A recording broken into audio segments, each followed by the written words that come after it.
Bismillahirrahmanirrahim. Assalamualaikum warahmatullahi wabarakatuh.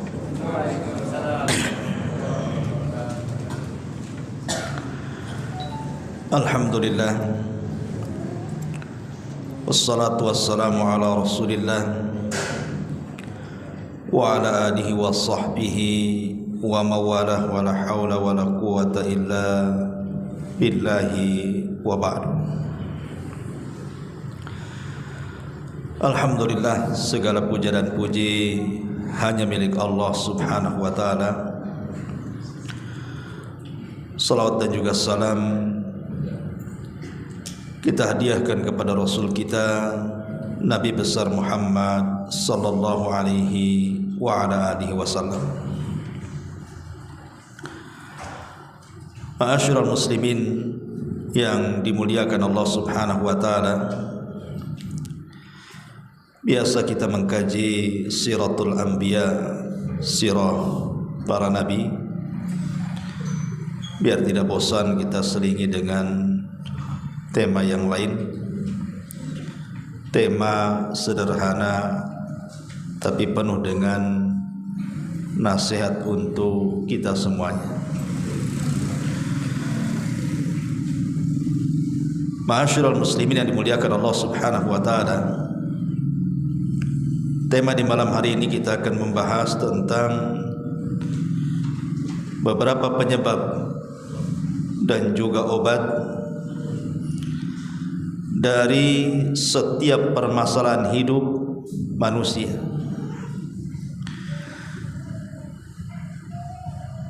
Kita tahu bahwa setiap manusia pasti akan dilanda dengan kebingungan, stres.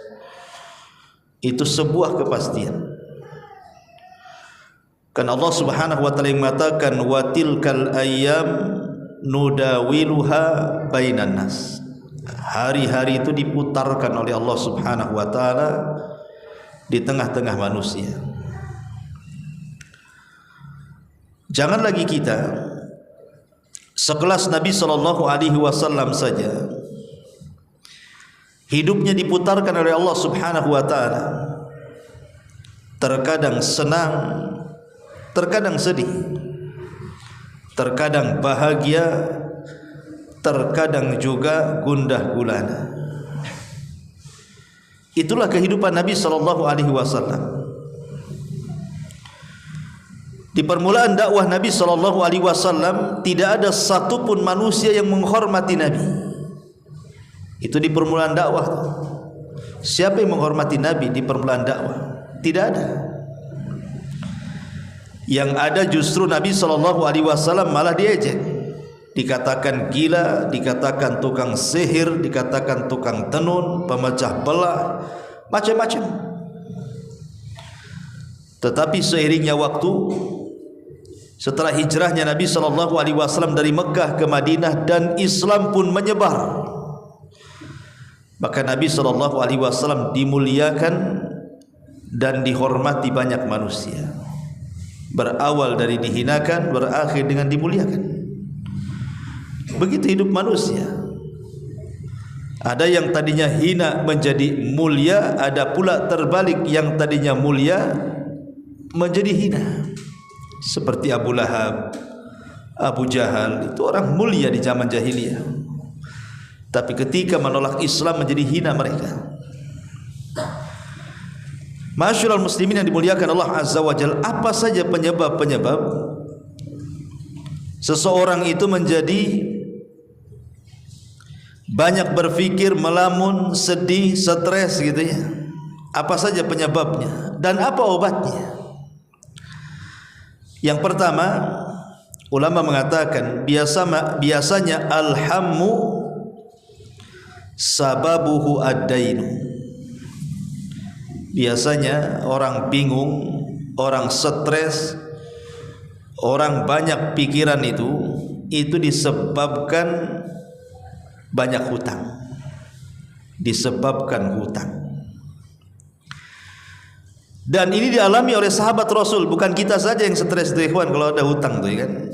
Sahabat Nabi juga sama. ketika mereka punya hutang, hidup mereka susah. Disebutkan dalam sebuah hadis, ketika Nabi SAW satu hari masuk ke dalam masjid. Entah kenapa hari itu Nabi pengen ke masjid, padahal di luar waktu sholat. Ada yang mengatakan di waktu duha. Waktu duha itu orang lagi sibuk-sibuknya bekerja tuh. Jarang orang ke masjid itu. Yang di pasar, yang di kebun, yang di kantor, yang di jalan. Biasanya waktu-waktu duha itu jarang orang ke masjid tuh, karena memang bukan waktu sholat. Entah kenapa Nabi SAW digerakkan di waktu duha itu ingin masuk dalam masjid. Rupanya setelah masuk ke dalam masjid, dia mendapatkan seorang laki-laki namanya Abu Umamah radhiyallahu anhu sedang berada di pojok masjid, menengadahkan kedua tangannya ke langit seraya berdoa kepada Allah Azza wa Jalla, dan di raut mukanya penuh dengan kesedihan. Jadi Nabi SAW bertanya, "Ya Aba Umamah, mali araka jalisan fil masjid fi ghairi waqti salah." Wahai Aba Umamah, ada apa dengan kamu? Kenapa kau duduk di masjid di luar waktu salat? Maka Abi Umamah radhiyallahu an mengatakan, "Humumun lazimatni wa duyunun ya Rasulullah." Humumun lazimatni wa duyunun ya Rasulullah. Bingung wahai Rasul, dan banyak hutangku yang menjadikan aku ke masjid. Lihat bagaimana sahabat Abi Umamah ketika banyak masalah larinya ke mana? Ke masjid. Kemudian dia melaksanakan solat dan berdoa. Begitu harusnya orang banyak masalah itu lari ke masjid, seperti Abi Umamah Al-Ansari ini. Ini antum banyak masalah lari ke Barelang. Ngapain di Barelang? Mancing. Selesai habis mancing masalahnya. Yang ada makin stres. Sudah stres tak dapat ikan kan, double lah stresnya tuh. Pulang pula bocor ban, makin stres. Gitu kan. Jadi sahabat memberikan contoh kalau ada masalah ke masjid, kemudian sholat, kemudian berdoa. Karena buktinya Abi Umamah radhiyallahu anhu setelah dia melaksanakan itu semuanya, rupanya Allah mendatangkan Rasul. Entah kenapa Rasul pengen ke masjid. Siapa yang menggerakkan Rasul?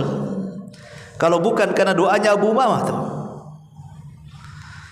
Makanya Abu Umamah mengatakan, "Humumun lazimatni wa duyunun ya Rasulullah." Bingung aku wahai Rasul, hutang menumpuk pula aku ni. Kata Nabi SAW, "Afala uallimuka kalaman idza qultahu adhhaballahu hammaka wa qadha anna dainak." Wahai Abu Umamah, maukah ku ajarkan kepadamu satu ucapan yang engkau kalau mengucapkannya dan mendawamkannya, ku jamin Allah akan hilangkan kebingunganmu dan Allah akan lunaskan hutang-hutang. Oh, dengan senang hati Abu Umamah radhiyallahu ini yang ditunggu-tunggu. Bala ya Rasulullah, tentu wahai Rasul, kalimat apa itu? Ajarkan kepadaku. Maka Nabi SAW mengatakan, "Qul idza asbahta wa idza amsayta Allahumma inni a'udzubika minal hammi wal hazan wa a'udzubika minal ajzi wal kasal wa a'udzubika minal jubni wal bukhl wa a'udzubika min ghalabatid daini wa qahrir rijal." Kata Nabi SAW, "Ya Aba Umamah, kalau engkau berada di pagi hari atau di sore hari, teruslah ucapkan kalimat ini. Allahumma ya Allah, inni a'udzubika minal hammi wal hazan." Aku berlindung kepadamu dari kebingungan dan kesedihan. Wa a'udzubika minal ajzi wal kasal, dari kelemahan dan kemalasan. Wa a'udzubika minal jubni wal bukhli, dan aku berlindung darimu dari pengecut dan juga kebakhilan. Wa a'udzubika min ghalabati daini wa qahrir rijal, dan aku berlindung kepadamu ya Rabb untuk sampai dikalahkan hutang atau dikalahkan manusia kepadaku. Kan pendek, Allahumma inni a'udzubika minal hammi wal hazan wa a'udzubika minal ajzi wal kasal wa a'udzubika minal jubni wal bukhl wa a'udzubika min ghalabati daini wa qahri rijal. 8 perkara. Kalau engkau mengucapkan di pagi hari dan juga sore hari, kata Rasul, kebingunganmu hilang, hutangmu terlunasi. Lupanya diamalkan betul nih sama Abu Umamah ini. Doa ini setiap pagi dan sore diamalkan betul. Apa kata dia? Fakultu dzalika fa adhaballahu ta'ala hammi wa ghammi wa qada daini. Setelah aku amalkan kalimat itu, hilanglah stresku, hilanglah bingungku, dan terlunasilah hutang-hutangku. Rawahu Abu Dawud. Maka ini yang pertama yang menyebabkan orang bingung itu adalah hutang. Makanya ada istilah hutang itu membuat orang tidak bisa tidur malam dan membuat hilang di siang hari. Malamnya bingung, siangnya hilang. Itu orang punya hutang biasanya gitu. Coba saja antum dihutangi uangnya, kemudian kita cari itu sudah waktu temponya tuh, siang-siang nggak ada di rumah tuh, entah sembunyi di kolong ranjang, pokoknya nggak ada lah, ya kan? Pergi dia, nanti malam-malam tuh ada, itu pun udah bingung dia. Makanya kenapa Nabi SAW mencela soal utang piutang itu. Dan tidak dianjurkan umat Islam itu untuk berhutang. Boleh berhutang itu kalau terpaksa, dan harus membayar hutang-hutangnya. Sebab salah satu yang menjadikan orang stres itu gara-gara hutang piutang. Maka niatlah kepada Allah untuk membalasnya, untuk membayarnya, dan jangan lupa sering-seringkan membaca doa ini yang diajarkan oleh Nabi kepada Abi Umamah. Ini yang pertama.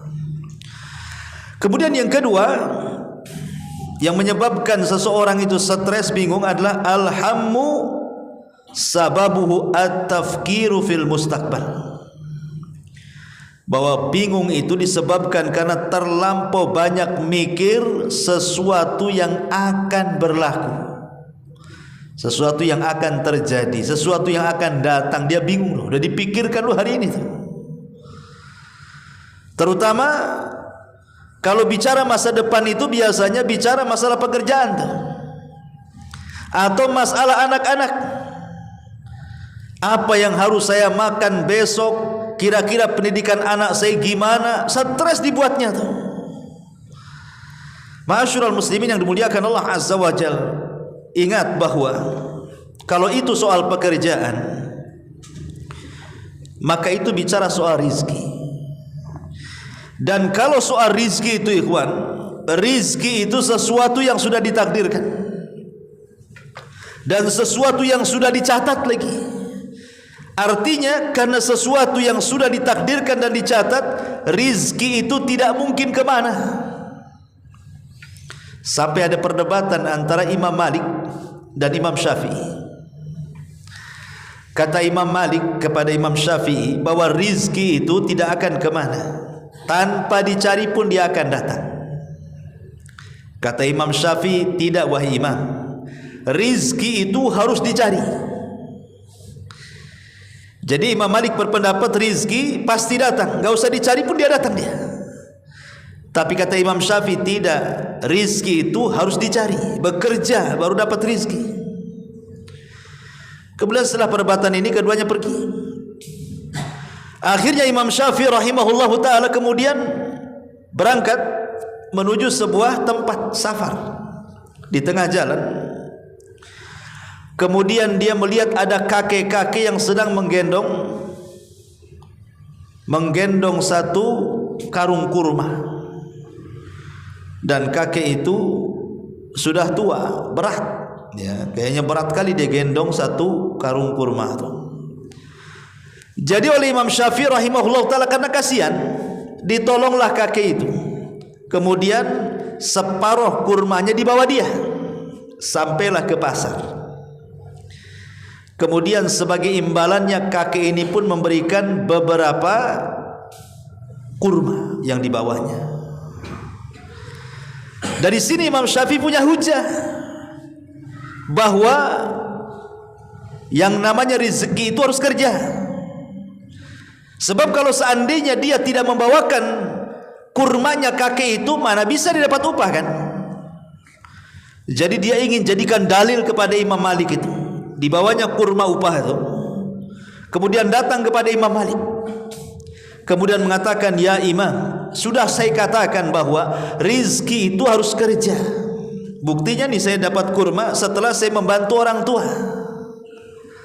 Gini saja wahai Imam, ini saya bagi dua, ini untukmu dan ini untukku. Kata Imam Malik, rizki itu tak payah kerja. Buktinya saya tak kerja dapat kurma. Saya lo tak kerja kamu kasih kurma saya. Mana yang benar kan itu? Imam Syafi'i mengatakan kerja dulu baru dapat rizki. Kata Imam Malik tidak, buktinya saya diam saja dapat kurma katanya. Kau yang kasih katanya kan. Artinya dari sini ma'asyiral muslimin yang dimuliakan Allah Azza wa Jalla, terkadang ada rizki itu yang harus dicari, terkadang ada yang datang sendiri. Itu maksudnya. Seperti ada dulu pernah saya ceritakan, ada seorang bersaudara, dua orang bersaudara, kakak beradik. Adiknya pemalas, nggak mau dia cari uang. Yang bekerja kakaknya memang luar biasa rajinnya.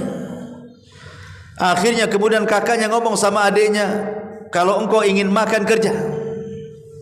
Kata adiknya, bukankah rizki Allah itu tak kemana?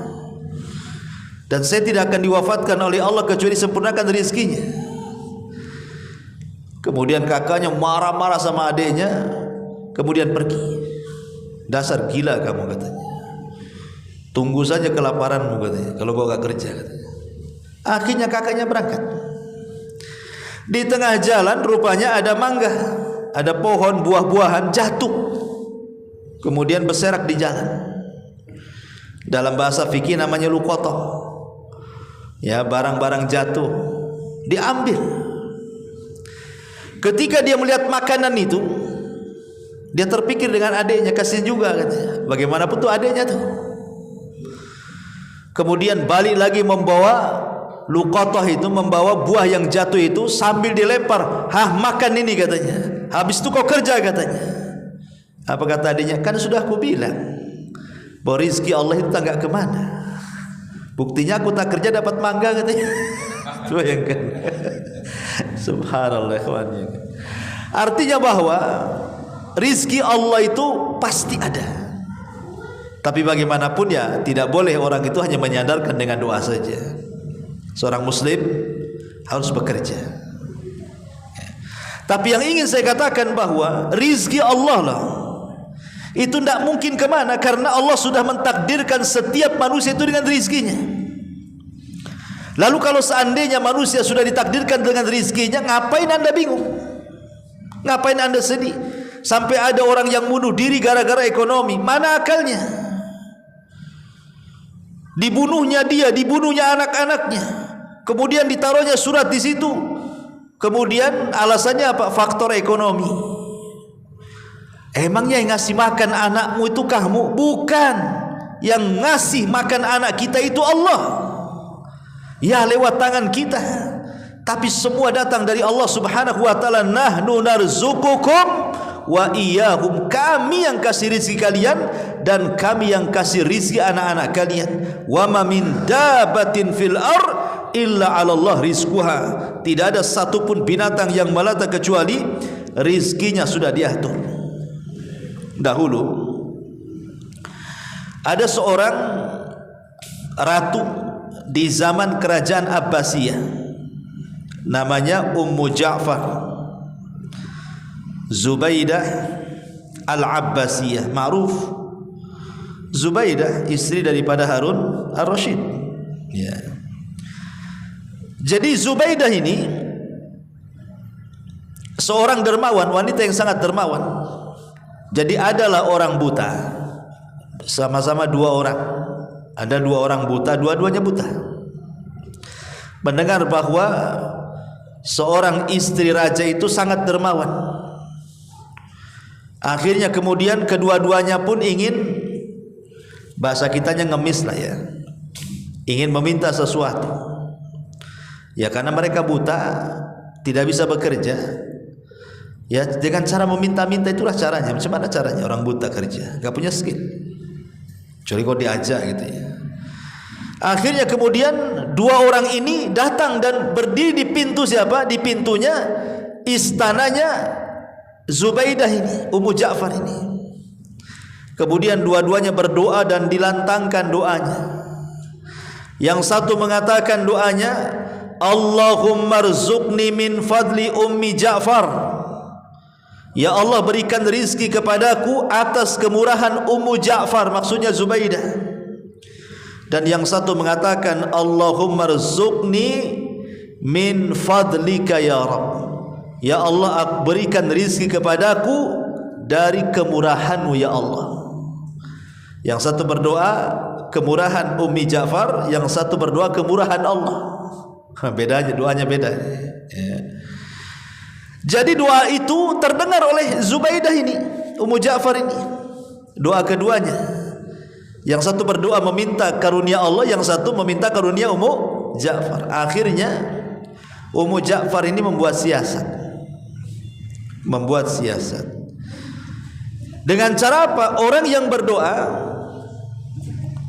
ya Allah berikan rizki kepadaku atas kemuliaanmu, hanya dikasih 2 dirham. Dikasih uang 2 dirham. Adapun yang satunya yang mengatakan, ya Allah berikan rizki kepadaku atas kemurahan Ummi Ja'far, diberi ayam. Tapi dalam ayam itu diisi 10 dirham. Dia nggak tahu bahwa dalam ayam itu ada 10 dirhamnya tuh. Begitu setiap hari. Kalau dia berteriak, ya Allah berikan rizki atas kemuliaanmu, dikasih 2 dirham.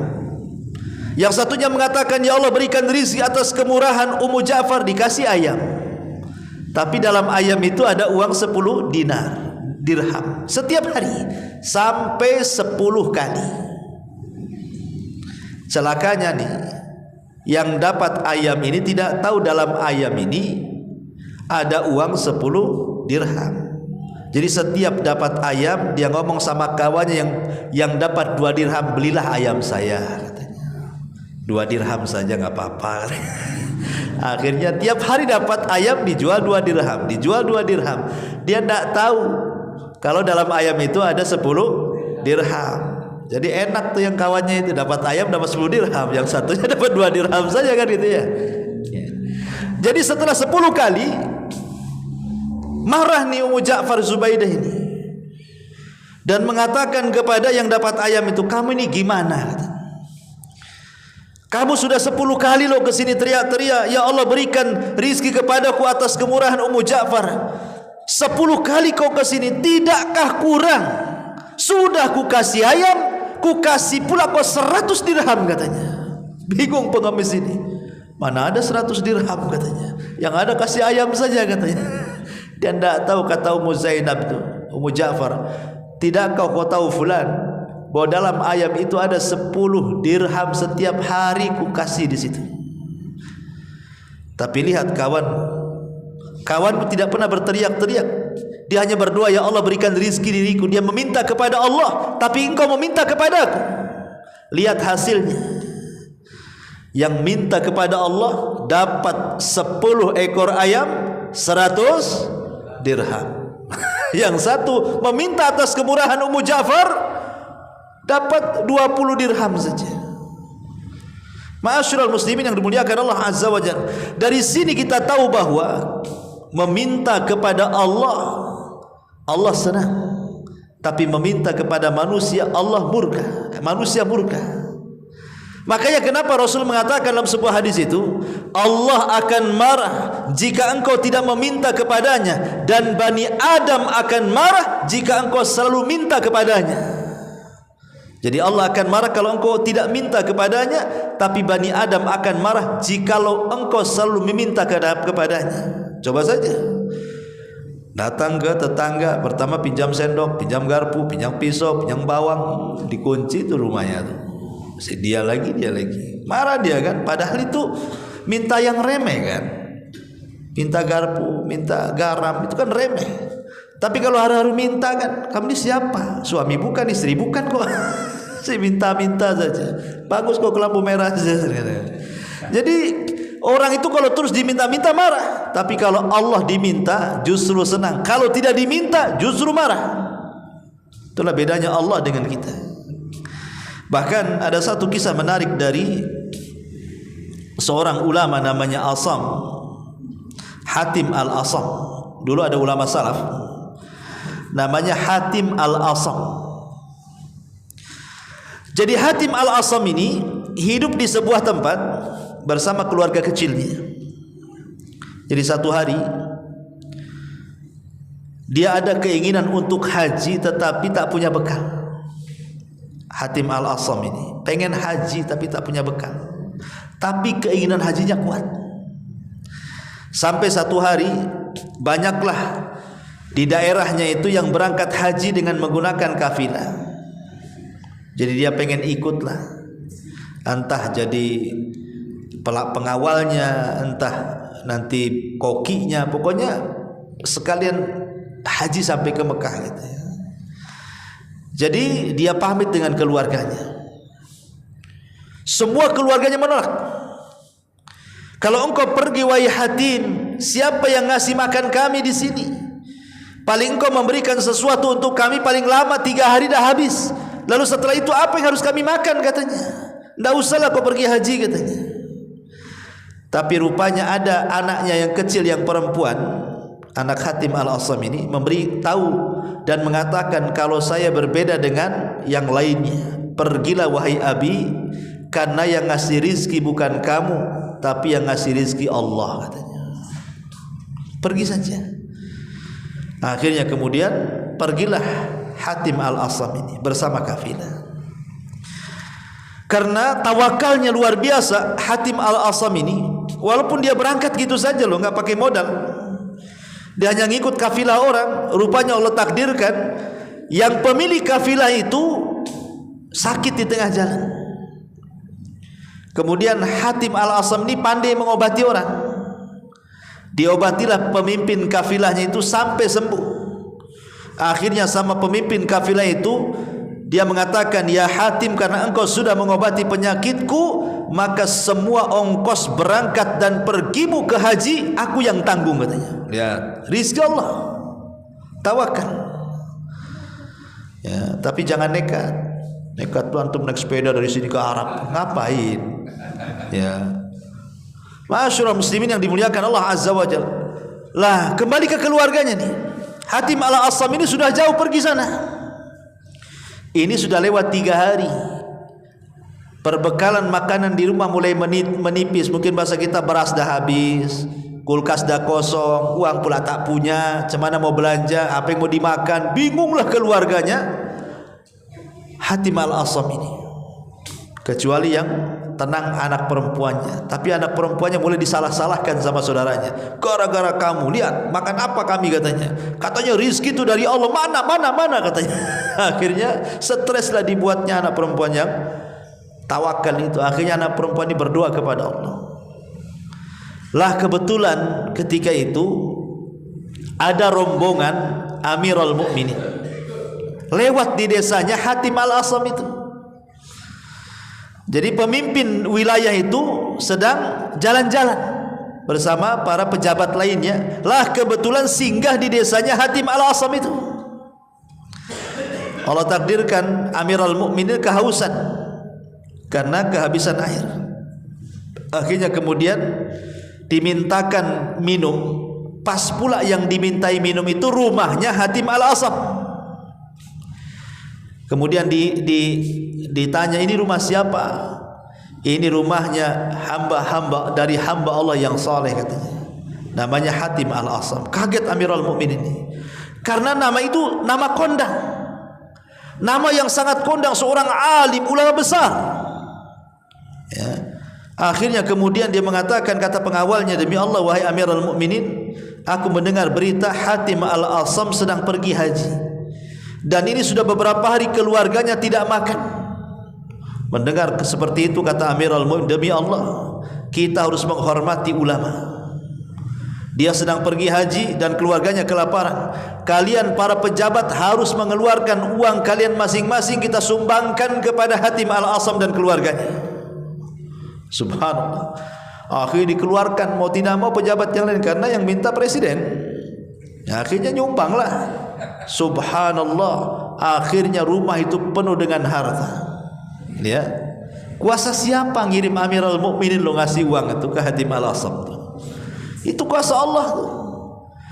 Lalu apa yang disedihkan dari memikirkan kerja, memikirkan rizki? Juga rizki sudah diatur kok. Sudah diatur kemarin loh waktu corona.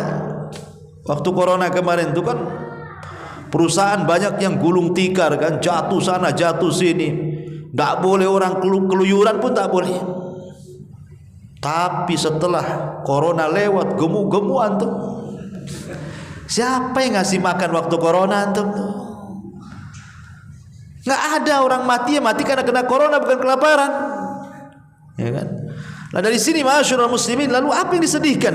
Kalau orang kemudian gara-gara rizki kemudian terpikir, rizki sudah ditakdirkan. Karena hamba itu tidak mungkin diwafatkan kecuali disempurnakan rizkinya. Ya. Lalu apa yang dibingungkan dari rizki? Atau mungkin bingung anak-anak. Di zaman sekarang kadang-kadang anak-anak tuh yang jadi stres orang tua tuh. Sekolahkan sini nakal, sekolahkan di situ nakal. Dia pikir nanti akan jadi apa nak kok di masa depan nih, katanya. Stres lagi gara-gara anaknya. Ikhwan, sesuatu yang belum terjadi tidak perlu dipikirkan. Sesuatu yang belum terjadi enggak usah dipikirkan. Yang ada saja dihadapi. Kalau memang anak kita ini hari ini memang nakal, gimana solusinya? Arahkan supaya minimalnya kalaupun tidak 100% bisa menghilangkan kenakalannya, tapi dikurangi. Gimana caranya? Arahkan ke agama. Karena begini ikhwatu fiddin, muliakan Allah Azza wa Jalla. Dulu kita tahu bahwa imam-imam dunia itu, imam-imam dunia rata-rata terlahir yatim, ikhwan. Contoh Imam Hambali, Imam Ahmad. Imam Ahmad ibn Hanbal itu anak yatim. 2 tahun ditinggal mati ayahnya. Kemudian Imam Syafi'i rahimahullahu ta'ala juga yatim. Imam Syafi'i itu anak yatim. Sudah yatim miskin lagi Imam Syafi'i itu. Lahir di Palestina, kemudian hijrah kembali ke kampungnya di Mekah. Kemudian ditarbiyah sama ibunya. Sampai hafal Quran di tangan ibunya itu Imam Syafi'i itu. Kemudian juga Imam Ibnu Katsir. Juga anak yatim Ibnu Katsir itu. Sejak kecil yang merawat ibunya. Kemudian Imam Bukhari pernah mengalami kebutaan lagi Imam Bukhari itu. Waktu bayi dia buta tuh. Ibunya berdua dalam mimpinya berjumpa Nabi Ibrahim. Kemudian kata Nabi Ibrahim, anakmu sembuh. Ketika ibundanya Imam Bukhari terbangun, tengok anaknya betul-betul sembuh. Karomah. Ya.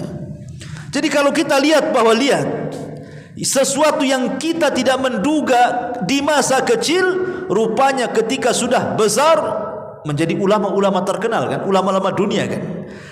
Siapa yang tahu Imam Syafi'i kecil akan menjadi Imam Syafi'i besar? Kan tidak tahu. Sebagaimana anak antum nanti akan jadi apa loh juga antum tidak tahu. Dulu saja antum kecil, sekarang antum di sini jadi begini, kan antum tidak tahu kalau jadi begini kan, yang satunya jadi begitu tuh. Kan gitu ya. Oh rupanya cita-cita anak itu dulu pengen jadi begini loh, kok jadi begitu katanya.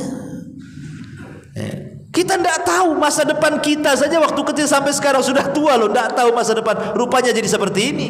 Lah anak-anak kita pun sama, kita tidak tahu masa depan mereka seperti apa. Cuman kita berdoa kepada Allah, mudah-mudahan Allah berikan terbaik saja kepada mereka. Yang penting kita ini berusaha, kemudian berdoa, bertawakal kepada Allah Azza wa Jal, dan terus memotivasi anak kita ini mudah-mudahan menjadi, minimalnya menjadi anak yang saleh. Itulah intinya orang tua, supaya kalau kita sudah mati dia yang mendoakan kita. Nah, ini perkara yang kedua, ikhwan. Ya, ma'asyiral muslimin yang dimuliakan Allah Subhanahu wa taala, yang membuat orang bingung itu adalah biasanya sesuatu yang terkait dengan masa depan. Entah urusan kerja, entah urusan anak, kan begitu. Ataupun yang ketiga, biasanya orang bingung itu, ikhwan, masalah apa lagi? Biasanya masalah dakwah. Dan itu yang biasa dihadapi oleh para duat. Ya, seperti saya atau yang seprofesi lah, para pendakwah. Biasanya menjadi sebuah bingung apabila banyak tantangan dan rintangan.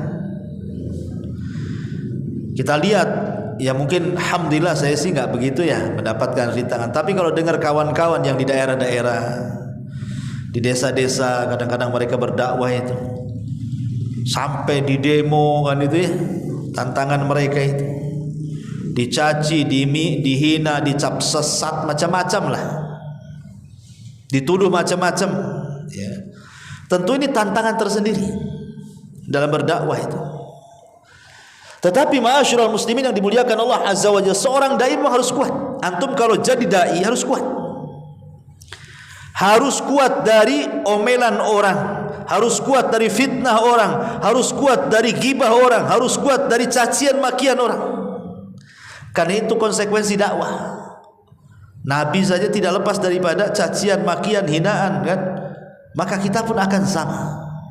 Siapapun yang membawa apa yang dibawa Rasul, pasti akan diuji seperti diujinya Nabi. Tapi tentu ujian Nabi lebih besar dibandingkan ujian kita, tapi ada kemiripan ujiannya. Sebab kalau seandainya berdakwah kok lurus-lurus saja, nggak ada masalah, dipertanyakan dakwahnya, ngapain itu, ngajak apa tuh dakwahnya? Sebab kalau mendakwahkan dakwah yang diajarkan Rasul, mendakwahkan tauhid, mendakwahkan sunnah Rasul, pasti ada tantangan, ikhwan. Tidak mungkin tidak ada tantangan, pasti ada tantangan. Ya, dan cara menghiburnya adalah lihatlah para nabi dan Rasul, lihat Nabi. Itulah cara menghibur kita. Bagaimana kesabaran Nabi SAW dalam mengemban dakwah. Ini yang ketiga. Yang keempat, biasanya yang membuat bingung itu adalah masalah kematian. Memikirkan kematian, baik kematian kita sendiri atau kematian orang. Biasanya orang stres itu gara-gara mikir mati. Mungkin kalau antum usianya 30 atau 40 tahun ke bawah lah, biasanya belum terpikir memikirkan kematian itu. Biasanya nanti kalau usia antum sudah 60, 70, nah itu mulai terbayang-bayang mati itu. Ya, kalau udah 60, 70 lah, udah kebayang-bayang mati itu. Kalau sekarang nampaknya tuh mau hidup 100 tahun aja tuh. Kan belum, ya kan, masih muda kan. Nanti kalau sudah 60 ke atas, mulai itu. Karena semakin tua itu tingkat emosionalnya semakin tinggi. Ya, menghayalnya itu melampaui batas. Kekhawatiran-kekhawatiran itu akan muncul nanti tuh. Jangan salah, antum kalau sudah 60 ke atas itu nanti kekhawatiran macam-macam khawatir. Khawatir nanti kalau sakit anaknya nggak ngerawat, khawatir kalau seandainya nggak makan, khawatir kalau sakit siapa yang ngobati, khawatir kalau, pokoknya macam-macam nanti banyak kekhawatiran tuh. Termasuk juga mikir mati. Ya karena Nabi SAW yang mengatakan seperti itu, a'maru ummati baina sittina wasab'in, kan itu ya. Umur usia umatku kata Rasul berkisar 60 sampai 70 tahun saja. Makanya usia-usia seperti ini terkadang dihayalkan kematian. Karena kata Rasul, usia umatku berkisar 60 sampai 70 tahun. Sedikit yang melewati itu. Kasihan juga kalau sampai usianya 90, 100 tahun itu, kasihan saya lihatnya. Susah dapat kawan tuh. sendiri hidupnya kan, karena sebaya dia nggak ada. Kalau ada orang usia 100 tahun kan nggak ada kawannya, kawan sama siapa? Seandainya minta perkawanan di Facebook pun tak mau, udah 100 tahun. Nengok nggak level, bukan generasi saya ini katanya kan. Kasihan dia. Ya. Makanya kemudian Rasul hanya membatasi 60 sampai 70 tahun saja.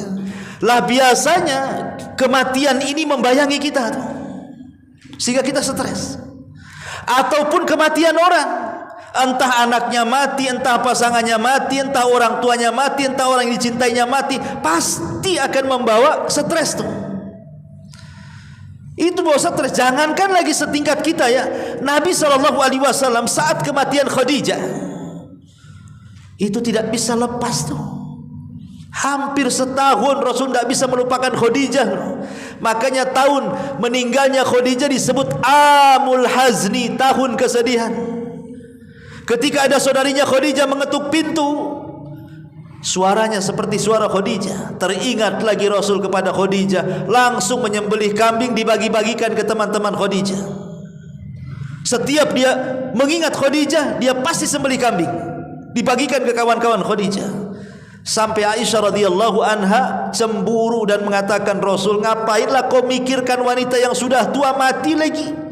Di hadapanmu lah wanita muda cantik lagi, katanya. Kata Rasul, bukan begitu wahai Aisyah, kau beda dengan Khadijah. Khadijah wanita yang pertama beriman saat manusia kafir. Khadijah wanita yang pertama menginfakkan hartanya saat manusia bakhil. Khadijah yang pertama kali membenarkan saat manusia mendustakan. Dan dari perut Khadijah lahirlah keturunanku, kata Rasul. Siapa yang bisa membandingi Khadijah wahai Aisyah? Artinya Nabi sampai setahun gitu ya memikirkan Khadijah. Apalagi kita. Tetapi bukan berarti kita salah memikirkan atau sedih dengan kematian orang. Yang tidak boleh itu kalau berlarut-larut sampai kepada niyahah. Itu tak boleh kalau niyahah itu. Meraung-raung, menyobek-nyobek pakaian, guling-guling, cukur rambut, gak mau dandan, bawaannya stres. Akhirnya stres betul gitu kan. Kan banyak orang yang kayak gitu tuh. Makanya Nabi SAW itu satu hari menasihati ada seorang wanita. Wanita ini baru ke Malangan, meninggal anak perempuannya. Di kuburan aja wanita ini tidak mau pulang lagi. Kalau boleh mau mati sama anaknya. Sedih, menangis. Rasul lewat dan mengatakan, ya ibu, bertakwalah kau kepada Allah. Suruh pulang. Tapi ibu ini enggak memandang. Tetap aja dia ke kuburan, memandang kuburan anaknya. Malah kemudian menyaut dengan sesuatu yang tidak enak. Iya kau ngomong begitu karena musibah tidak kena kamu. Coba kalau musibah kena kamu, kau nggak mungkin ngomong gitu, katanya. Wanita ini tidak melirik sama sekali. Rasul ya hanya menasihati, pergilah Rasul, pulang. Datang sahabat ngomong sama ibu itu, bu, tadi tahu nggak yang ngomong siapa? Itu Nabi loh yang ngomong. Kok lancang kamu menjawab seperti itu? Itu Nabi ya? Iya Nabi. Langsung dia bangkit. Kemudian dia lari mengejar sampai ke rumah Nabi. Dan rupanya Nabi itu kalau rumahnya tidak ada bawabah. Rumah Nabi itu tidak ada bawabah, itu maksudnya tidak ada satpam, tidak ada security. Belum rumah Nabi itu, tidak ada security-nya. Sehingga wanita ini bisa masuk menerobos ke pintu Rasulullah dan mengatakan, meminta maaf kepada Rasulullah, samihna ya Rasulullah, maafkan kami wahai Rasul. Tapi Rasulullah mengatakan kepada wanita ini, inna sabra fi sadmatil ula. Sabar itu dikatakan sabar saat pukulan pertama ketika kena musibah. Jadi mamanya hari ini kemalangan, hari inilah kita sabar. Kalau sudah seminggu bukan sabar, kadong namanya. Sudah seminggu apa nih? Bahasa saya kadong lah kalau sudah sebulan kan gitu ya. Sabar itu ketika hari ini kena kemalangan, hari inilah kita sabar. Nah, itulah sabar namanya. Karena sabar dikatakan sabar itu pada pukulan yang pertama kena musibah. Disitulah tergoncang hati kita, terima atau tidak dengan takdir. Ya. Yang terakhir, ya juga yang bisa menjadikan kita banyak berpikir dan begitu seterusnya, ya adalah sebabnya mungkin bagi orang-orang yang sudah tua gitu ya, disebabkan karena penyakit. Umumnya orang stres itu, dan yang banyak disebabkan gara-gara penyakit yang ada di badan. Mungkin stroke, akhirnya terbaring, ya kan? Mungkin kena gula, akhirnya luka tidak sembuh-sembuh. Mungkin kolesterol, asam urat, macam-macam penyakit itu. Kalau orang itu tidak punya iman, ikhwan, lihat, kebanyakan mereka putus asa. Padahal penyakit badan itu berbeda dengan penyakit hati. Kalau kita bisa sabar menghadapi penyakit badan, habis dosa kita, tinggi derajat kita, dan Allah hadiahkan pahala kita. Tapi kalau penyakit hati, jangan dirawat, makin banyak dosa. Hasad dirawat, ngapain hasad dirawat? Ya kan, dendam dirawat, ya, apalagi ya, dendam, kemudian marah dirawat, dengki dirawat, makin banyak dosanya. Jadi kalau semakin lama penyakit bersarang di hati, semakin banyak dosanya. Tapi penyakit semakin lama bersarang di badan, makin hilang dosanya. Itulah bedanya. Ya. Kalau makin lama penyakit di badan, makin hilang dosa kita. Kalau sabar. Ya, kalau sabar, karena rata-rata kalau nggak ada iman nggak sabar biasanya kan itu. Ya. Tapi kalau penyakit hati lama-lama di hati, banyak dosa kita.